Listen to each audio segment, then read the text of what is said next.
ऐसे एरिया जहां बारिश बहुत कम होती है वहां पर अगर फ्री सप्लाई दे दी जाएगी फार्मर्स को तो वो अंडरग्राउंड वाटर से ग्राउंड वाटर निकाल के इरिगेशन कर सकते हैं। भाई वही बात है, हमारे यहाँ इंडिया का जो गेहूं है वो 10 रुपीज का है, अमेरिका का जो गेहूं है वो 8 रुपीज का है। तो भाई देखो इंटरनेशनल मार्केट में क्या हुआ, प्राइस जो है कम हो गया। मैंने आपको बताया कि एक क्रॉप ऐसा उगाता है जिसकी जड़ें बहुत डीप होती है, वाइल जो दूसरा क्रॉप होता है उसकी बहुत शैलो रूट्स होती है। हेलो एवरीबॉडी, क्या हाल चाल मेरे प्यारे दोस्तों, कैसे हो आप सभी लोग। स्वागत है आप सभी लोगों का इस शानदार PW ICSE वाला यूट्यूब चैनल पर। So let me introduce myself, my name is Shigraf, your geography mentor और आपकी प्यारी दोस्त। तो मैम आ गई है आपके साथ एक और अमेजिंग सा टॉपिक को रिवाइज करने के लिए। फटाफट से हम इस सेशन को स्टार्ट करते हैं और आज के टॉपिक का नाम है एग्रीकल्चर पार्ट 1। तो ये जो आपका बेटा आज का सेशन होने वाला है, इसमें हम एग्रीकल्चर चैप्टर जो है वो उसको हम 1 शॉर्ट में पढ़ने जा रहे हैं। सो आई होप इससे पहले वाले लेक्चर्स आपने देखे होंगे और आपको मेरे साथ पढ़ने में, रिवाइज करने में मजा आ रहा होगा। तो what we are going to study today, भाई हम एग्रीकल्चर के बारे में पढ़ेंगे। भाई एग्रीकल्चर की इंपॉर्टेंस क्या होती है, इंडिया में एग्रीकल्चर को लेकर क्या क्या प्रॉब्लम्स फेस करना पड़ता है, कैसे उसको ठीक करा गया, यानी ग्रीन रेवोल्यूशन के बारे में पढ़ेंगे। And types of farming in India की कितने तरह की एग्रीकल्चर फार्मिंग होती है, subsistence farming, cropping, plantation, extensive, commercial, इन सब के बारे में पढ़ेंगे। ठीक है ना, स्टार्ट करते हैं। भाई ये क्या दिख रहा है, दिस इज एग्रीकल्चर। हमारे देश जहां पर आज भी 50% से ज्यादा लोग इस पे डिपेंडेंट है। हमारी कंट्री जो है वो एक एग्रीकल्चरल कंट्री है। हमारे यहाँ की लैंड ऐसी है जहां पर एग्रीकल्चर बहुत ओपी होता है ना। तो हमारी कंट्री एक एग्रीकल्चरल कंट्री है। ओके, सो बेटा स्टार्टिंग इंपॉर्टेंस ऑफ एग्रीकल्चर। भाई एग्रीकल्चर की क्या इंपॉर्टेंस होती है, तो देखो बेटा आपको पता है, नहीं पता है तो जान लो। हमारी इंडिया क्या है बेटा, it is an agricultural country. हमारी भारत जो है, इंडिया जो है वो एग्रीकल्चरल कंट्री है। हमारे यहाँ एग्रीकल्चर बहुत होता है। As 2/3 of its population depends on agriculture, यानी हमारे यहाँ जितने भी लोग हैं, हमारे यहाँ बेटा 2/3 का मतलब हो गया कम से कम 63% 65% पॉपुलेशन हमारे यहाँ आज भी एग्रीकल्चर पर डिपेंड होती है।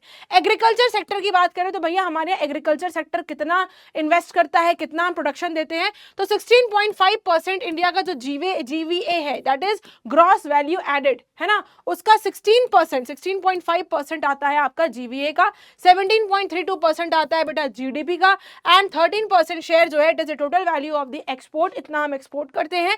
एंड 58% जो है वो लोग यहाँ पर एम्प्लॉयमेंट में है, दैट मीन्स की लेबर्स की तरह काम कर रहे हैं। तो ये है हमारे एग्रीकल्चर का। देख लो भाई, मोर देन 50%, आधी से ज्यादा पॉपुलेशन हमारे यहाँ एग्रीकल्चर में इन्वॉल्व है ना। तो हमारे देखो एग्रीकल्चर कितना इंपॉर्टेंट होता है ना। तो ये जो एग्रीकल्चर होता है ये हमें क्या देता है बेटा, इट प्रोवाइड्स फूड। ऑब्वियस की बात है भाई, खेती करते हैं तो उससे खाना मिलता है, for expanding population and fodder for life stock. भाई खेती करते हैं, खाना मिलता है इंसानों के लिए, और जो फार्मिंग कर रहे हैं उससे हमें फॉडर मिल रहा है, यानी चारा मिलता है जानवरों के लिए। लाइफ स्टॉक का मतलब जानवरों के लिए, ठीक है ना। इसके अलावा क्या बेटा, generates working capital for non agricultural development. अब जैसे हो गया आपका टेक्सटाइल हो गया, है ना, जैसे आपका हो गया टेक्सटाइल इंडस्ट्रीज, जैसे आपकी हो गई ऑटोमोबाइल इंडस्ट्रीज, जैसे आपकी हो गई फूड प्रोसेसिंग, इन सब के लिए क्या करता है, कैपिटल जनरेट करता है, वर्किंग कैपिटल जनरेट करता है, ठीक है ना। Supply raw materials for agro based industries like textile, sugar, water process, food processing and वनस्पति। अब टेक्सटाइल का मतलब जैसे बेटा कॉटन का कपड़ा बनता है। अब कॉटन कहाँ मिलता है, कॉटन मिलता है पेड़ पर। शुगर से हम बहुत सारी चीजें बनाते हैं, कहाँ मिलती है शुगर, हमें कहाँ से मिलेगा, शुगर केन से मिलेगा। तो it is an agriculture. Food processing के लिए वनस्पति, ये सब कहाँ से मिल रहा है, हमें मिल रहा है एग्रीकल्चर करके, ठीक है ना। Then provides a large part of market for industrial goods etc., especially in the farm inputs like fertilizers, pesticides and implements. इसके अलावा बेटा क्या है, it is like a market for काहे के लिए, इंडस्ट्रियल गुड्स के लिए, स्पेशली फार्म प्रोडक्ट्स की बात करें। अब इंडस्ट्रियल गुड्स का मतलब जैसे हम इंसेक्टिसाइड्स बनाते हैं, पेस्टिसाइड्स बनाते हैं, ये सब केमिकल्स बनाते हैं, इन सब का इस्तेमाल कहाँ होता है, खेतों पे होता है, एग्रीकल्चर में करते हैं, जिससे कि भाई कीड़े वीड़े ना हो, कीटनाशक दवाइयाँ होती है, राइट, है ना। इम्प्लीमेंट्स बनाते हैं, इम्प्लीमेंट्स का मतलब जैसे ट्रैक्टर वगैरह बनता है ना, थ्रेशर बनता है, वीडर बनता है, these are all the implements जो कि हमें एग्रीकल्चर में यूज करना होता है ना। What are the problems of Indian agriculture, भाई भारत में कौन कौन सी प्रॉब्लम्स का हमें सामना करना पड़ता है एग्रीकल्चर को लेकर। तो पहली पॉइंट आता है बेटा, देखो यहाँ पर जो लिखा है वो तो आप पढ़ ही रहे हो, मैं जो समझा रही हूँ उसको ध्यान से सुनो। पहला पॉइंट आता है बेटा एनवायरमेंटल फैक्टर्स, कि भाई कुछ एनवायरमेंटल फैक्टर्स जैसे कि अनरिलायबल रेनफॉल। अब आपको पता है, मैंने बताया है कि हमारे इंडिया में बारिश जो है वो सिर्फ 2-3 महीने होती है, जून, जुलाई, अगस्त, सितंबर, 4 महीने बारिश बारिश होती है, उसके बाद पूरा साल भर सूखा रहता है, बारिश नहीं होती, और वो भी कोई गारंटी नहीं है कि इन 4 महीने में बारिश हो ही जाएगी। तो इट इज अनरिलायबल रेनफॉल, कि बारिश हो गई तो अनाज अच्छा हो गया, लेकिन अगर बारिश नहीं हुई तो भाई अनाज पे इफेक्ट पड़ता है, एग्रीकल्चर पे इफेक्ट पड़ता है। तो कह रहे हैं 55% of the net sown area, यानी जहां पर हम खेती करते हैं वो डिपेंड करता है रेनफॉल पर या फिर on rainfall rather than irrigation. तो इंडिया में जितना भी एग्रीकल्चर हो रहा है उसका मोर देन 50% हम रेनफॉल पे डिपेंड कर रहे हैं, इरिगेशन पे डिपेंड नहीं करते हैं। इसीलिए बेटा जब बारिश नहीं होती है, बारिश फेल हो जाती है, कहते हैं ना सूखा पड़ गया आपकी बार, तो क्या है एग्रीकल्चर प्रोडक्शन जो है वो बैडली इफेक्ट हो जाता है, जिसकी वजह से फिर खाने में किल्लत हो जाती है। और जब खाने में किल्लत होती है तो सामान महंगा बिकने लग जाता है, टमाटर 200 रुपए किलो बिकना शुरू कर देता है, ठीक है ना। तो ये हो गया पहला पॉइंट कि अनरिलायबल रेनफॉल। दूसरा है लैक ऑफ इरिगेशन फैसिलिटीज, कि भाई हमारे यहाँ इतनी अच्छी इरिगेशन फैसिलिटीज भी नहीं है। Large net sown area lakhs irrigation facilities, भाई हमारे यहाँ जो बड़ी बड़ी लैंड्स है वो उस पे हम एग्रीकल्चर कर रहे हैं, तो उसके पानी के लिए हमें इरिगेशन सिंचाई की जरूरत है, और हमारे पास इरिगेशन फैसिलिटी नहीं है। इसलिए क्या होता है, कभी कभी जब मॉनसून फेल हो जाता है या कुछ ज्यादा बारिश हो जाती है तो उसका सीधे असर क्रॉप फेलियर पर जाता है, इससे सीधा असर अनाज पर पड़ता है। अगर ज्यादा बारिश हो गई तो भी अनाज खराब हो गया, और अगर बारिश नहीं हुई, मॉनसून नहीं आया, तो भी अनाज खराब हो गया। तीसरा आता है बेटा फ्री पावर सप्लाई। अब बारिश नहीं हो रही है, लेकिन कहीं हमारे पास ट्यूबवेल्स बने हैं, वेल्स बने हैं, है ना, ड्रिप इरिगेशन है, स्प्रिंकलर इरिगेशन है, कहीं है ना। तो अब वो कह रहा है कि भाई इनको चलाने के लिए आपको चाहिए बिजली, तो भाई इन फार्मर्स को कंटिन्यू बिजली की रिक्वायरमेंट होती है, फ्री पावर सप्लाई की जरूरत होती है फार्मर्स को, जिसके कि भाई वो अपने एग्रीकल्चर को और ज्यादा एंकरेज कर सके। पंप अंडरग्राउंड वाटर, समरसेबल लगाएं, मोटर लगाएं, जेट पंप्स लगाकर जमीन से पानी निकालकर अपने खेतों पे सिंचाई करें, to grow water intensive crops in low rainfall areas. तो ऐसे एरिया जहां बारिश बहुत कम होती है वहां पर अगर फ्री सप्लाई दे दी जाएगी फार्मर्स को, तो वो अंडरग्राउंड वाटर से ग्राउंड वाटर निकाल के इरिगेशन कर सकते हैं। जैसे बेटा मैं आपको एग्जांपल दूं, sugar cane in Maharashtra and rice in Punjab, यहाँ पर इन लोगों को फ्री सप्लाई दी गई है। यहाँ पर फ्री सप्लाई इसलिए दी गई है ताकि ये किसान जो है वो नीचे से पानी निकाल के अपने खेतों में इस्तेमाल कर सके। ओके, तीसरा प्रॉब्लम क्या आता है, तीसरा आता है बेटा सॉइल इरोजन। अब भाई क्या होता है, हम धड़ाधड़ पेड़ काटे चले जा रहे हैं, 1 कटिंग 2 कटिंग 3 कटिंग 4 कटिंग नहीं, लाखों के पेड़ हम काटे चले जा रहे हैं, है ना। कटिंग डाउन ऑफ ट्रीज हो रहा है ना, ओवरग्रेजिंग करवा रहे हैं, है ना, ओवरग्रेजिंग, फॉल्टी लैंड यूज कर रहे हैं, जमीन अच्छी है बट उसका बेकार इस्तेमाल कर रहे हैं। ये सारी प्रैक्टिसेस क्या है, they have greatly accelerated the process of soil erosion. भाई आपको पता है, एंड सॉइल डिग्रेडेशन, आपको पता है कि अगर हम पेड़ काट देंगे तो भाई उसमें जो होल्डिंग कैपेसिटी है, जो टॉप सॉइल है वो रिमूव हो जाएगा, फ्लड जाएंगे, ऊपर की टॉप सॉइल रिमूव कर देंगे, या फिर बहुत तेज आंधी तूफान आ गई तो भी ऊपर की टॉप सॉइल रिमूव हो जाती है ना। तो this is all because of soil erosion. This is all because of cutting down of trees and overgrazing. So ना, so it has also decreased soil fertility. Obvious सी बात है कि भाई जब क्या होगा, जब soil fertile ही नहीं होगा तो क्या होगा, जब soil fertile नहीं है तो भाई जो soil fertility है वो कम हो जाएगी, और जब soil fertility कम हो जाएगी तो भाई हम इतना अनाज, इतना क्रॉप ग्रो नहीं कर पाएंगे जितना कि वो उस जमीन पर कर सकते हैं, ठीक है ना। ओके, चौथा पॉइंट क्या आता है, मेथड ऑफ कल्टीवेशन। भाई अगर आपके पास मॉडर्न टेक्निक है एग्रीकल्चर करने का, तो आप 100 किलो गेहूं उगा रहे हो, लेकिन अगर आपके पास ना अच्छी इरिगेशन फैसिलिटी है, ना अच्छे मॉडर्न टेक्निक्स है, वही घिसी पिटी पुरानी टेक्निक को आप इस्तेमाल कर रहे हो, तो आप सिर्फ और सिर्फ 20 किलो गेहूं उगा पाओगे। लेकिन अगर आपके पास हाई टेक्नोलॉजी है ना, अच्छे सीड्स है, तो आप अच्छा प्रोडक्शन कर सकते हो। सिंपल सी बात है। तो कह रहा है ओल्ड एंड एफिशिएंट मेथड्स का अगर आप इस्तेमाल कर रहे हो और आपके पास प्रॉपर इरिगेशन नहीं है, फैसिलिटीज नहीं है, तो भाई आप ज्यादा क्वालिटी का सामान, ज्यादा अच्छा सामान नहीं ग्रो कर सकते। फार्मर्स जो है वो अच्छे क्वालिटी सीड्स अगर नहीं बाय कर पा रहे हैं तो आप अच्छा प्रोडक्शन नहीं कर सकते। लेकिन अगर आपके पास मॉडर्न इक्विपमेंट्स हैं तो आप अच्छा प्रोडक्शन कर सकते हो, ठीक है ना। और मॉडर्न इक्विपमेंट्स उनको मिलते नहीं है, क्यों? क्योंकि एक तो वो किसान इतना पढ़ा लिखा नहीं होता है ना, उसके पास इतने रुपया नहीं होता, इतनी नॉलेज नहीं होती, तो he is lack of funds and know how and inputs. Point clear है कि नहीं क्लियर है? Method of cultivation. फिर आता है बेटा डिमांड ऑफ फूड क्रॉप्स। इस पे भी डिपेंड करता है भाई फूड क्रॉप की डिमांड क्या है। एग्रीकल्चर को ऐसे प्रैक्टिस करना चाहिए, agriculture is practice by repetitive cultivation of the main 2 crops rice and wheat. तो एग्रीकल्चर जो हमारे देश में हो रहा है, ज्यादातर लोग जो करते हैं वो 2 क्रॉप्स को रिपीट करके कर रहे हैं, rice and wheat, rice and wheat. है ना। ये जो 2 क्रॉप्स है बेटा, ये 2 क्रॉप्स क्या करते हैं, सॉइल की फर्टिलिटी को कम कर रहे हैं, सॉइल की फर्टिलिटी को कम कर रहा है। क्यों कर रहे हैं, क्योंकि भाई पॉपुलेशन बहुत ज्यादा है और सबको खिलाने के लिए हमें केमिकल्स का इस्तेमाल करना पड़ रहा है। आपको क्या लग रहा है एग्रीकल्चर बहुत ऑर्गेनिक है? नहीं, केमिकल्स का इस्तेमाल करना पड़ रहा है जिससे कि हम सबको फीड कर सके, है ना। These two crops deplete the soil fertility. Reduction in net sown area, अच्छा ये हो गया आपका 5th पॉइंट। फिर आता है reduction in net sown area. भाई जो जमीन खेती के लिए इस्तेमाल करनी चाहिए आज उस पे हम क्या कर रहे हैं, बिल्डिंग बना रहे हैं, उस पे हम इंडस्ट्रीज बना रहे हैं, कुछ पावर प्लांट्स बना रहे हैं, तो उस लैंड को हम कहीं और यूज कर रहे हैं। तो क्या हो रहा है कि जो खेती वाला जमीन है उसका रेशियो कम हो रहा है। In recent years there has been a gradual shift from cultivation of food crops to cultivation of fruits, vegetable, oilseeds and industrial crop। ठीक है ना। आई होप ये 6 के 6 पॉइंट्स आपको क्लियर हो गए होंगे। तो पहला जो हमने यहाँ पर पढ़ा है दैट इज दी, जो पहला पढ़ा है that is the environmental factors, आपको क्लियर हो गया होगा। चलो अब आता है इंस्टीट्यूशनल फैक्टर्स।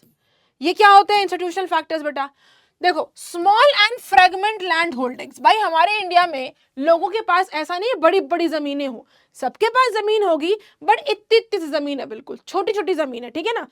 तो majority of land holdings in India are very small, बहुत कम है, एंड फ्रेगमेंट है और बटी हुई है, यानी किसी के पास इतनी जमीन है, किसी के पास इतनी जमीन है, किसी के पास इतनी जमीन है, ठीक है ना। तो फ्रेगमेंट है और बहुत छोटी है। And then owners are poor, और इनके जो ओनर्स होते हैं वो गरीब होते हैं। They can not afford to buy new farm machinery और मेक हैवी इन्वेस्टमेंट, क्योंकि वो गरीब है तो उसमें ज्यादा कुछ वो इन्वेस्ट नहीं कर पाते हैं और जमीनें नहीं खरीद पाते हैं, कोई नई फार्म मशीनरी नहीं लगा पाते हैं, ठीक है ना। तो पहला पॉइंट आता है small and fragmented land holding, कि भाई सबके पास छोटी छोटी जमीनें हैं जिस चक्कर में हम ज्यादा प्रोडक्शन नहीं कर पा रहे।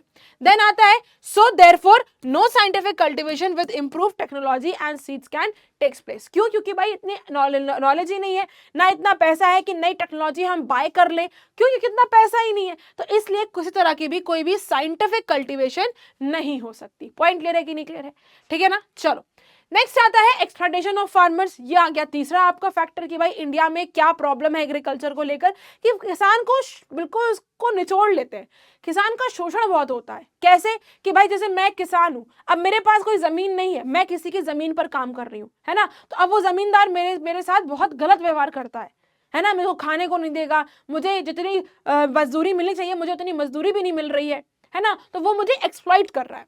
सो adverse effect of zamindari system has not been completed wiped out.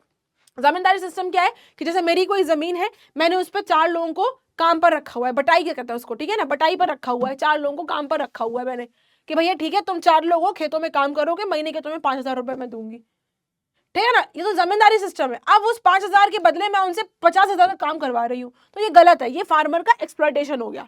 There are section of land owners who act as absentee landlord. जैसे मैं हूँ, मैंने उनको 4 लोगों को रखा हुआ है, तो मैं लैंडलॉर्ड तो हूँ पर मैं एब्सेंटी लैंडलॉर्ड हूँ, मैं हूँ पर मैं नहीं हूँ, ठीक है ना।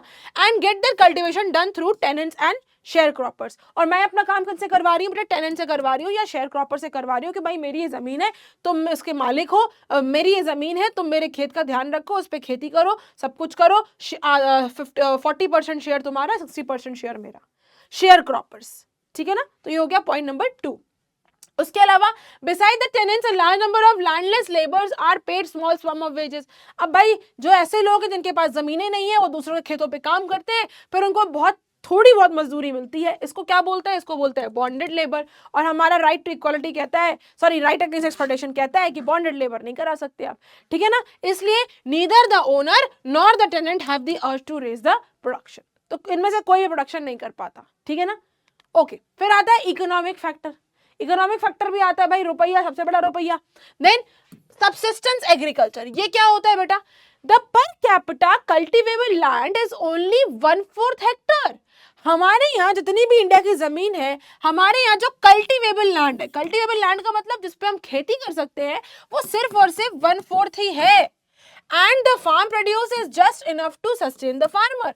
और इस पे जो खेती हो रही है वो सिर्फ इतनी हो रही है कि किसान अपने घर को ही खिला पा रहा है, देश को नहीं खिला पा रहा है। कहीं कहीं ऐसा भी हो रहा है कि भाई जमीन इतनी सी है, अब इतने पे किसान कितना 10 किलो गेहूं उगा रहा है, अब वो 10 किलो गेहूं अपने फैमिली के लिए रख रहा है, उसमें अपना इस 10 किलो गेहूं में वो सिर्फ अपनी फैमिली का ही पेट भर सकता है, इसके अलावा किसी का पेट नहीं भर सकता। तो इसको कहते हैं सबसिस्टेंस एग्रीकल्चर। दूसरा आता है बेटा आपका ह्यूमन एलिमेंट। क्या होता है, क्योंकि आपको पता है किसान ज्यादातर गरीब होते हैं, कर्ज में डूबे होते हैं और पढ़े लिखे नहीं होते हैं, इसलिए उनको मॉडर्न टेक्नोलॉजी इस्तेमाल करना नहीं आता और ना ही वो इसको अफोर्ड कर पाते हैं। तो दिस इज इकोनॉमिक फैक्टर।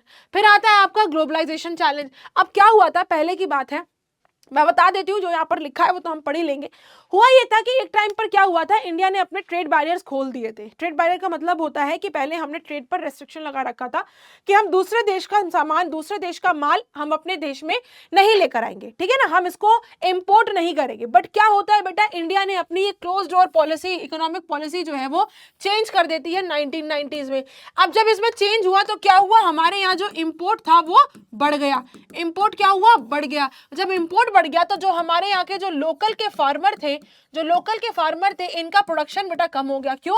क्योंकि अब हम इंपोर्ट सामान इस्तेमाल करना शुरू कर दे रहे थे, ठीक है ना। इससे सीधा असर हमारे इंडियन एग्रीकल्चर पर पड़ा था। इसके अलावा गवर्नमेंट ने सब्सिडी देना बंद कर दिया, है ना। It led to the removal of subsidies from the government to the farmers. इससे क्या हुआ बेटा, इंडियन फार्मर्स को बहुत ज्यादा इंटरनेशनल मार्केट में कंपटीशन करना पड़ा, ठीक है ना। जब सब्सिडी नहीं मिल रही है, कंपटीशन बढ़ गया है, तो ऑब्वियस सी बात है कॉस्ट ऑफ प्रोडक्शन भी बढ़ जाएगा, है ना। अभी वही गेहूं 10 रुपए का मिल रहा था, लेकिन अब इंटरनेशनल मार्केट में एक गेहूं आया जिसका दाम 7.5 रुपए है, हमारे देश का किसान 10 रुपए में उगा रहा है, तो उसके लिए सामने कंपटीशन आ गया ना।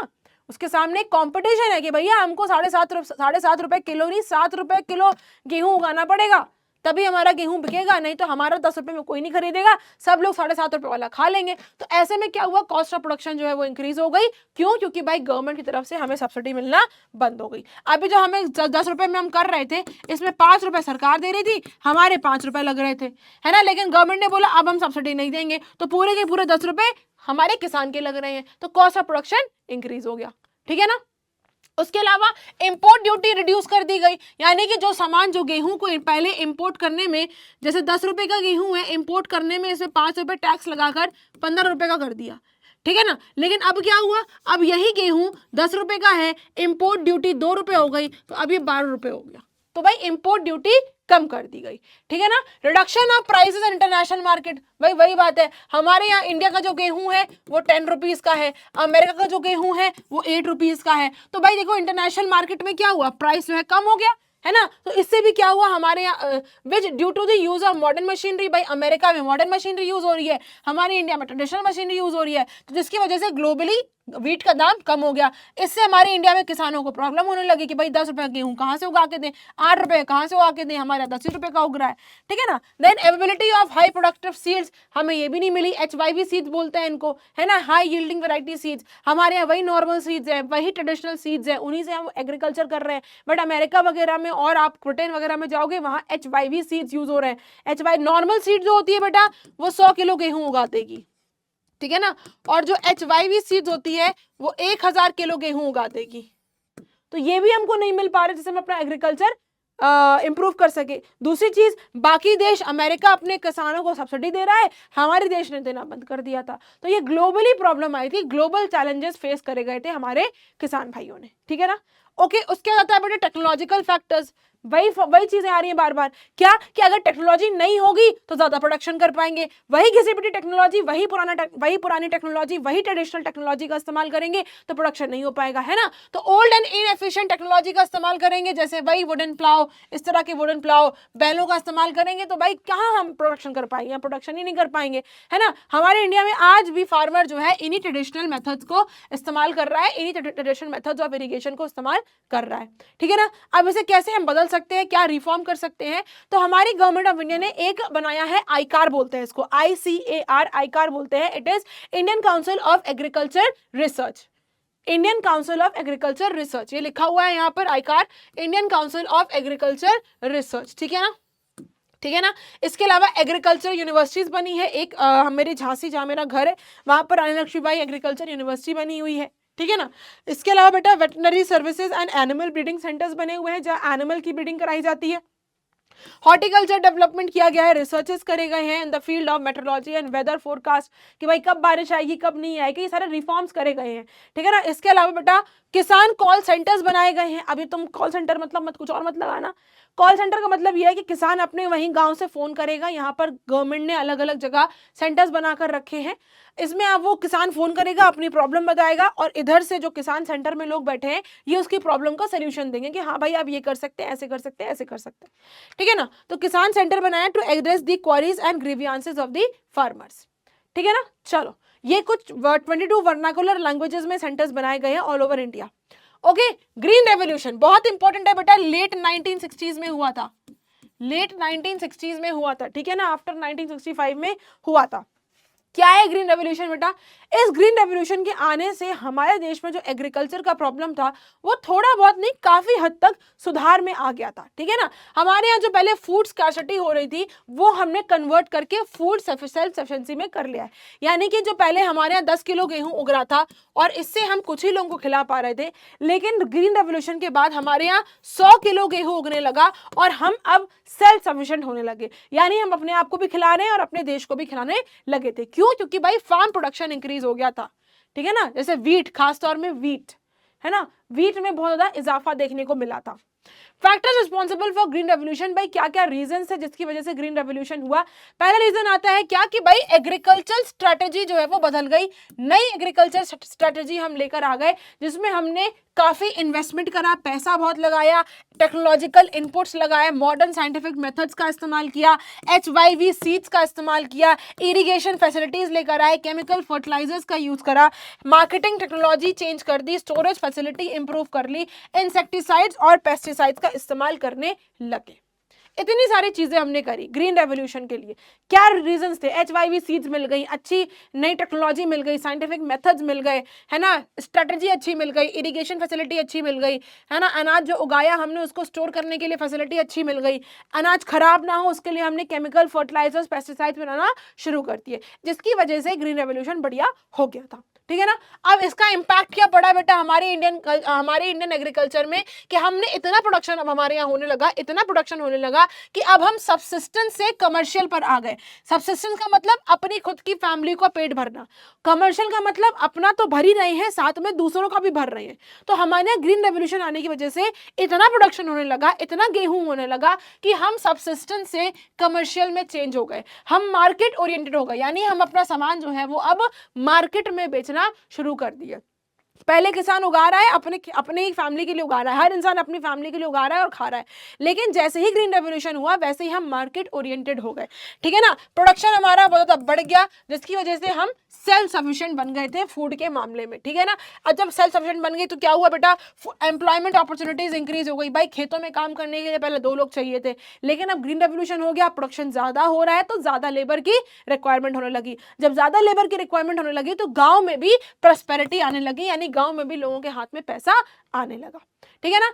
ओके। लेकिन कई सारे ऐसे एनवायरमेंटलिस्ट हैं जो इस ग्रीन रेवोल्यूशन को क्रिटिसाइज करते हैं। ठीक है ना।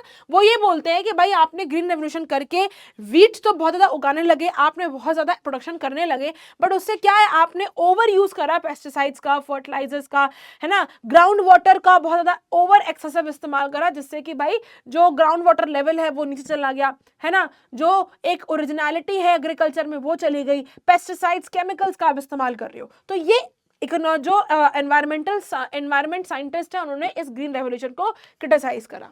ठीक है ना। इसके अलावा और क्या रिफॉर्म्स करे गए? जैसे जमींदारी सिस्टम को खत्म करा, उन्होंने कहा कोई जमींदारी नहीं, कुछ नहीं चलेगा, खेतों पे काम करो, जितनी तुम्हारी तनख्वाह बनती है, जितनी तुम्हारी मजदूरी बनती है उसको लो। ठीक है ना। कॉन्सिक्वेंटली क्या हुआ फिर जब जमींदारी बंद हो गई? 173 million across the land were acquired from the intermediaries and consequently about 2 crore tenants were brought under to direct relationship with the government. तो ये जो 2 करोड़ लोग हैं जो अभी तक जमींदारी के सिस्टम में काम कर रहे थे, किसी जमींदार के अंडर काम कर रहे थे, जब जमींदारी खत्म कर दी तो ये 2 करोड़ लोग क्या है, सीधे सीधे गवर्नमेंट के कॉन्टैक्ट में आ गए और गवर्नमेंट के कॉन्टैक्ट के आकर अपना खुद का प्रोडक्शन शुरू कर दिया। ठीक है ना। इसके अलावा बेटा क्या हुआ, creation of irrigation facility infrastructure, अच्छी इरिगेशन फैसिलिटी लेकर आए।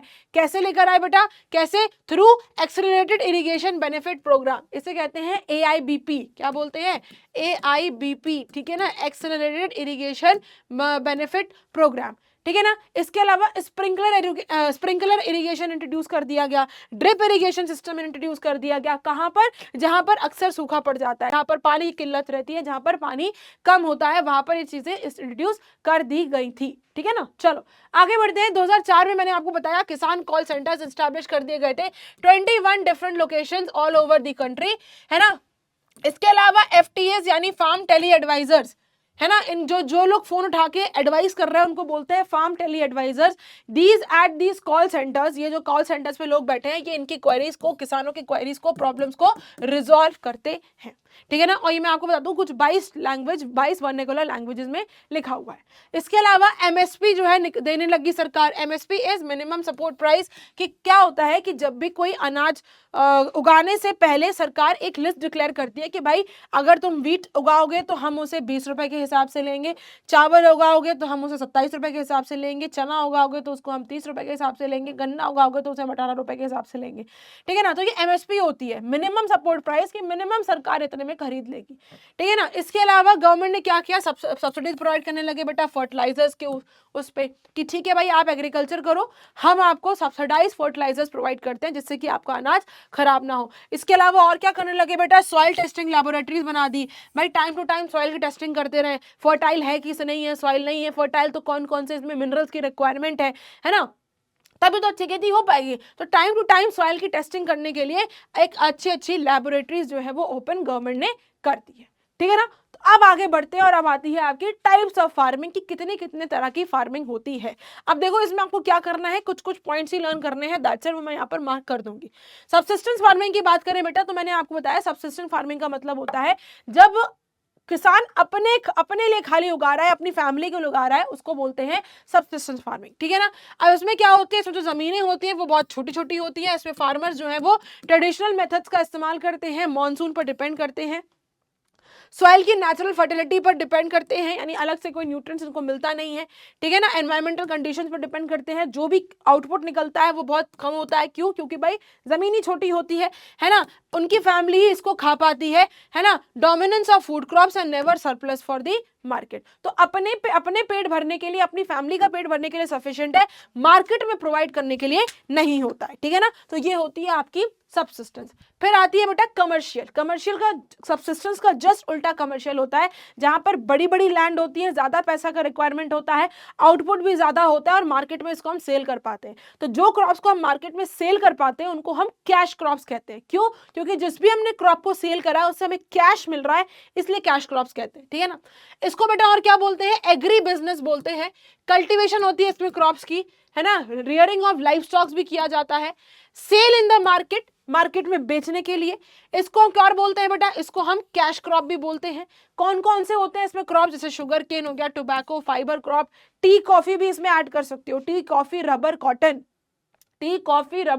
Sugar cane, tobacco, fibre crops, ठीक है ना, ये सब इसमें आते हैं। इसमें HYV सीड्स को इस्तेमाल किया जाता है, केमिकल फर्टिलाइजर्स का इस्तेमाल करते हैं, इंसेक्टिसाइड्स, पेस्टिसाइड्स का इस्तेमाल करते हैं, जिससे कि ज्यादा से ज्यादा प्रोडक्शन मिल सके, ठीक है ना। डिग्री ऑफ कमर्शलाइजेशन, अब ये भी डिपेंड करता है कि भाई कमर्शलाइजेशन आप किस चीज का कर रहे हो। जैसे मैं आपको बताऊं कि राइस जो है वो एक कमर्शियल क्रॉप है पंजाब के लिए, यहाँ बिकता है ना, हरियाणा के लिए ये कमर्शियल क्रॉप है, लेकिन बेटा ये ओडिशा में सबसिस्टेंस क्रॉप है। तो डिग्री ऑफ कमर्शलाइजेशन पर डिपेंड करता है। जैसे ओडिशा में जो भी चावल हो रहा है वो इतना हो रहा है कि किसान अपने घर को खिला लेगा, लेकिन पंजाब हरियाणा में जो चावल हो रहा है वो इतना हो रहा है कि वो पूरे देश को खिला सकता है। तो पंजाब हरियाणा का चावल कमर्शियल क्रॉप है, ओडिशा का चावल सबसिस्टेंस क्रॉप है, ठीक है ना। यूजुअली प्रैक्टिस कहां पर प्रैक्टिस करते हैं भाई, चावल की खेती में ज्यादा पानी की रिक्वायरमेंट होती है, तो जहां पर प्लेंटी ऑफ लैंड अवेलेबल हो और ज्यादा पानी अवेलेबल हो, बड़े बड़े लैंड की रिक्वायरमेंट होती है भाई, तभी तो ज्यादा प्रोडक्शन होगा, है ना। तो कहां कहां होता है बेटा, Punjab, Haryana, western UP, Gujarat and Andhra Pradesh में आपको चावल की खेती मिलेगी। ओके, फिर आता है शिफ्टिंग एग्रीकल्चर। इसको आप स्लैश एंड बर्न भी कह सकते हो, झूम कल्टीवेशन भी कह सकते हो, ये सारे इनके नाम है। होता क्या है ऐसे बेटा, मैं आपको बताऊं, जो बड़े बड़े पेड़ होते हैं ना, देखो मैं आपको दिखाऊं यहाँ पर, ये बड़े बड़े पेड़ होंगे यहाँ पर, इन बड़े बड़े पेड़ को काट दिया जाता है, फिर इन जो बड़े बड़े पेड़ों को काटा है उसमें आग लगा देते हैं।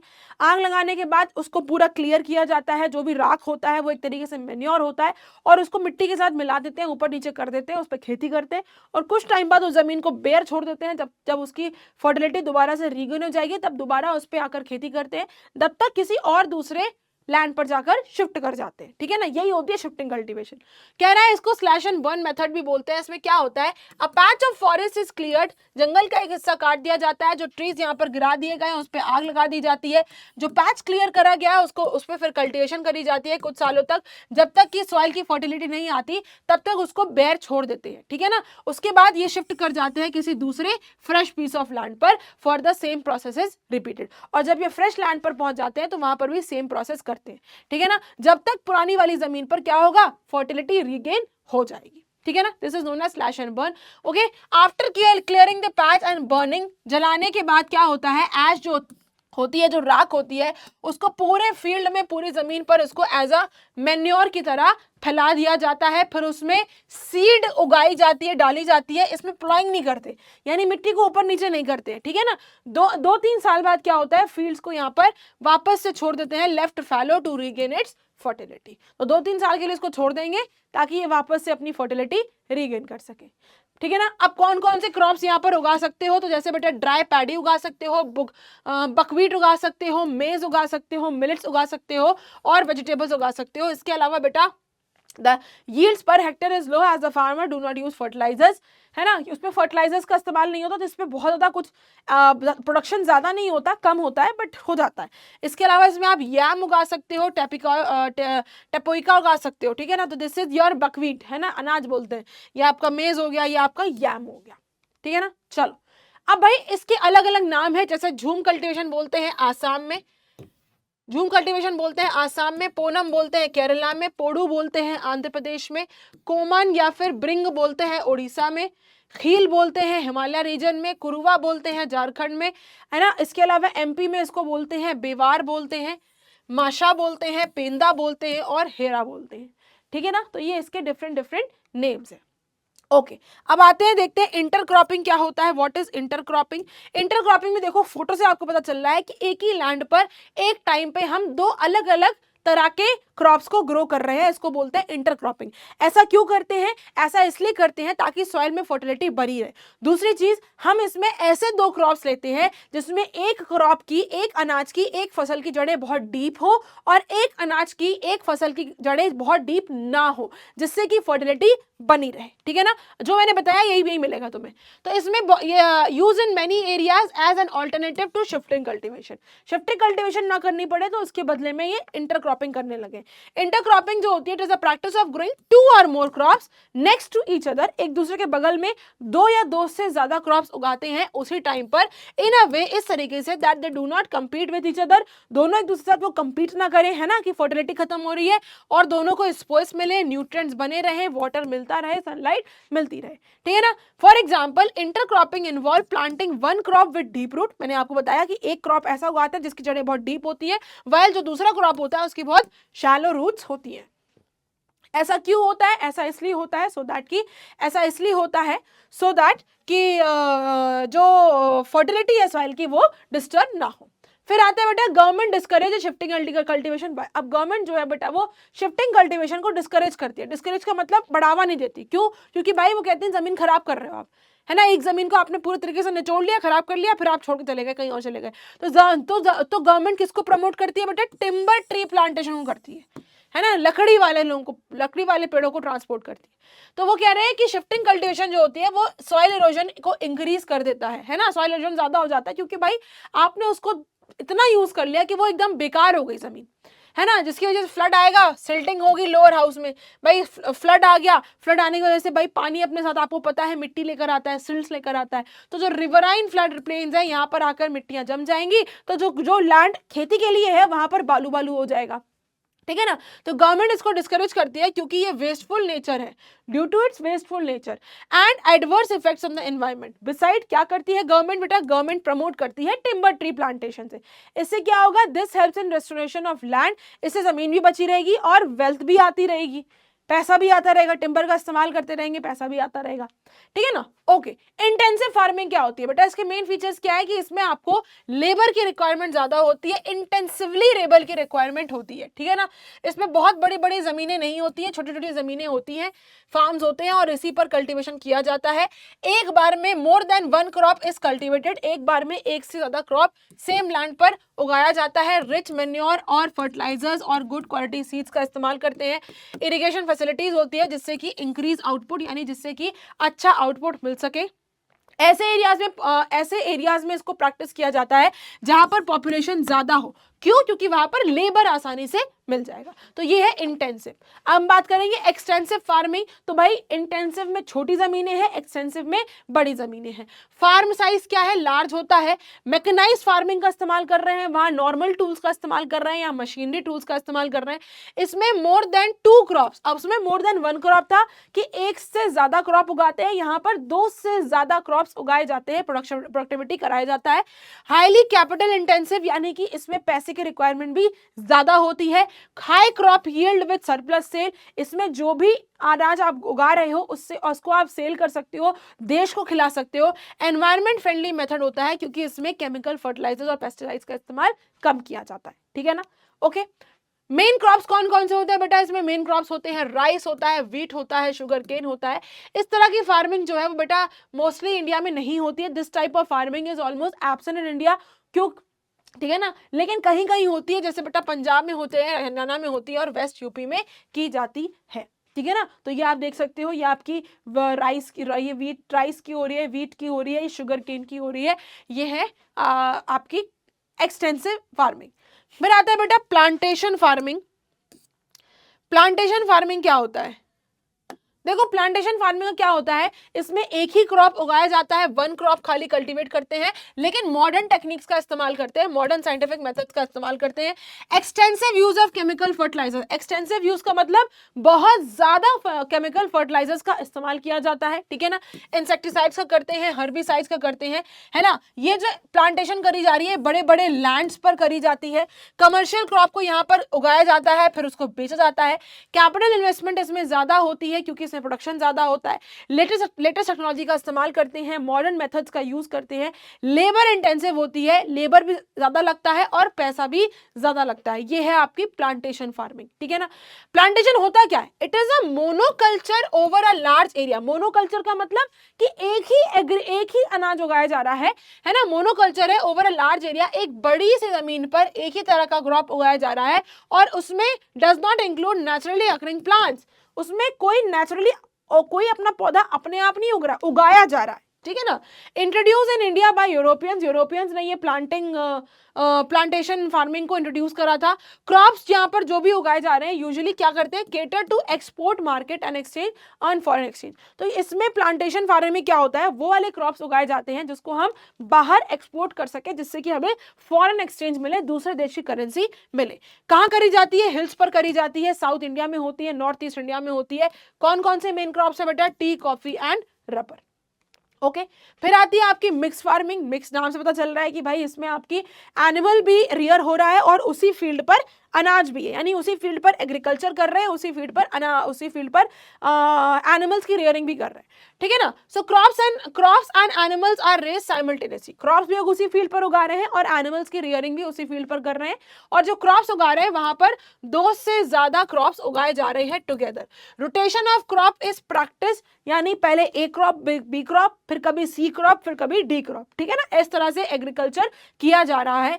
Subsidiary occupation like fruit, vegetable, gardening और पोल्ट्री, ये किया जाता है, यानी फ्रूट्स उगाए जाते हैं, वेजिटेबल्स उगाए जाते हैं और साथ साथ में पोल्ट्री भी कर रहे हैं, यानी कि चिकन विकन, हैन वगैरह की भी यहाँ पर ब्रीडिंग कराई जा रही है। फार्मिंग को भी प्रैक्टिस करते हैं बेटा यहाँ पर, एंड 2 और मोर क्रॉप्स को उगाते हैं, ठीक है ना। Varying maturity periods are sown in the same times. ऐसे क्रॉप्स उगाते हैं जो एक साथ मैच्योर हो जाएंगे, एक साथ हो आप फसल को काट सको, ठीक है ना। अगर एग्रीकल्चर मान लो फेल हो जाता है, एडवर्सली इफेक्ट वाली क्लाइमेट हमारा साथ नहीं देता, किसान का सूखा पड़ गया या जरूरत से ज्यादा बारिश हो गई तो अनाज खराब हो गया, तो ऐसे में क्या है, किसी का नुकसान नहीं होगा इस तरह की फार्मिंग में। क्यों नहीं होगा? क्योंकि भाई अगर आपका एग्रीकल्चर खराब हो गया तो एटलीस्ट आप जानवरों की तो रियरिंग कर रहे हैं ना, लाइफ स्टॉक की तो रियरिंग कर रहे हैं ना, आप कैटल रेजिंग तो कर रहे हैं ना, तो उससे आपको पैसा मिल जाएगा, उससे आपकी इनकम आती रहेगी। ठीक है ना। फिर आता है बेटा आपका ऑर्गेनिक फार्मिंग। ये क्या है बेटा? इट इज मेन फीचर्स क्या है?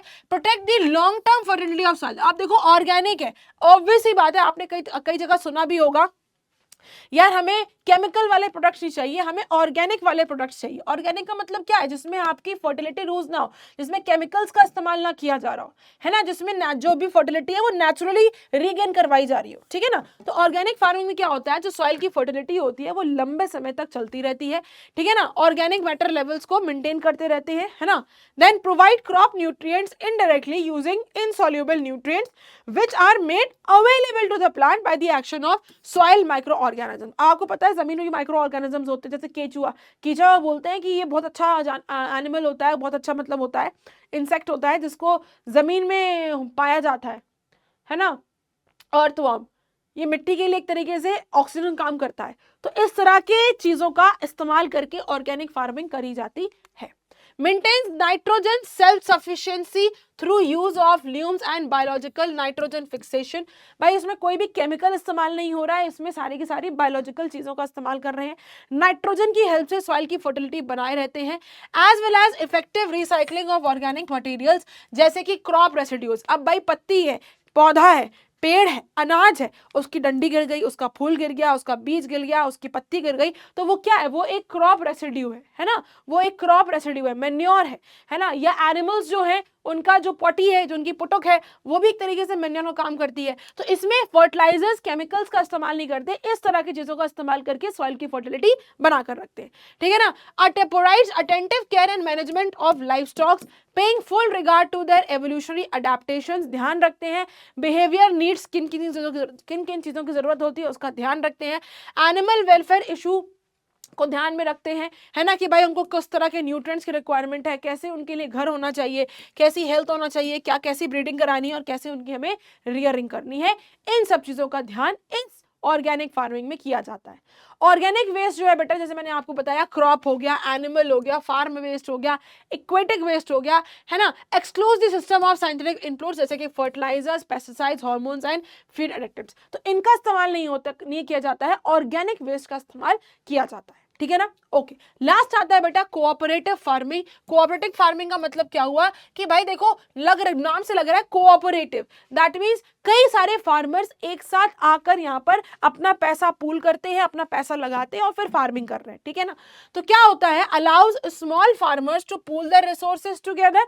जो छोटे छोटे किसान होते हैं वो अपने अपने पैसे को यहाँ पर पूल करते हैं and buy inputs at bulk rate. और फिर उसके बाद उन्हें इनपुट्स, थ्रेशर, हार्वेस्टर, ट्रैक्टर, उसको खरीद लिया। मान लो 10 किसानों ने 10,000 रुपए मिलाए, 1 लाख रुपए का ट्रैक्टर उन्होंने खरीद लिया। अब वो एक ट्रैक्टर जो है वो 10 किसान के खेतों पे काम करेगा। ठीक है ना। तो ये होता है कोऑपरेटिव फार्मिंग। ठीक है ना। Increase volume of products to open new markets. Each farm member, हर किसान बेटा ओन्स लैंड इंडिविजुअली, सबकी अलग अलग जमीनें हैं, but carries out all the farming activity jointly. लेकिन जो भी फार्मिंग एक्टिविटी है वो सब लोग एक साथ करते हैं, विद अदर मेंबर फार्मर्स, दूसरे मेंबर फार्मर्स के साथ, यानी 10 के 10 किसान एक साथ काम करते हैं। लेकिन जो प्रॉफिट होता है वो लैंड के हिसाब से डिवाइड होता है। भाई किसी के पास अगर 100 एकड़ की जमीन है तो उसको 100 एकड़ के हिसाब से प्रॉफिट मिल रहा है, किसी के पास 10 एकड़ जमीन है उसको 10 एकड़ जमीन के हिसाब से प्रॉफिट मिल रहा है। ठीक है ना। But profit is distributed in the ratio of land owned by each farm member. Okay, ठीक है ना। फिर क्या होता है, इससे क्या होता है, it enable producers to negotiate for better prices, अच्छे दाम मिल जाते हैं उनको अनाज के, है ना। Diffuse risk and share knowledge, भाई जानकारी मिलती है, स्किल्स एंड लेबर मिलते हैं। Improve the quality of life, भाई इससे क्या होगा, इससे ये होगा कि भाई जो किसान की लाइफ है वो और इम्प्रूव हो गई, सारा समय उसका खेती में नहीं जा रहा है, इसके अलावा वो समय निकाल कर घर पे आराम भी कर रहा है, बच्चों की देखभाल भी कर रहा है, और अगर जरूरत पड़ रही है तो फैमिली भी उसकी उस खेत में उसका हाथ बटा रही है, एक्स्ट्रा हैंड्स भी उसको मिल रहे हैं जब उसको जरूरत पड़ रही है। ठीक है ना। So with this I come to the end of this lecture. I hope आपने मेरे साथ बढ़िया तरीके से इस चैप्टर को रिवाइज करा होगा और मजा आया होगा आपको मेरे साथ इसको रिवाइज करने में। तो हमने पूरा एग्रीकल्चर चैप्टर 1 पार्ट 1 जो है वो हमने एक बार में रिवाइज कर लिया है, ठीक है ना। अब जो आपके बचे हुए एग्रीकल्चर के जो लेक्चर्स हैं वो हम आगे सेशन और आपके आएंगे तो उसमें हम रिवाइज करेंगे। कैसा लगा लेक्चर, रिवाइज करके कैसा लग रहा है? आई होप सारी चीजें आपको फिर से क्रिस्टल क्लियर हो गई होंगी माइंड में। मैंने बहुत सारे पॉइंटर्स आपको यहाँ पर बताए हुए हैं, मेरी बात को ध्यान से सुनना बेटा और आपको सारी चीजें वैसे ही याद हो जाएंगी, ठीक है ना। चलिए तो मिलते हैं अपने अगले लेक्चर अगले सेशन में। That's all today from my side. हंसते रहो, मेहनत करते रहो। Thank you very much and have a good day ahead. Bye bye.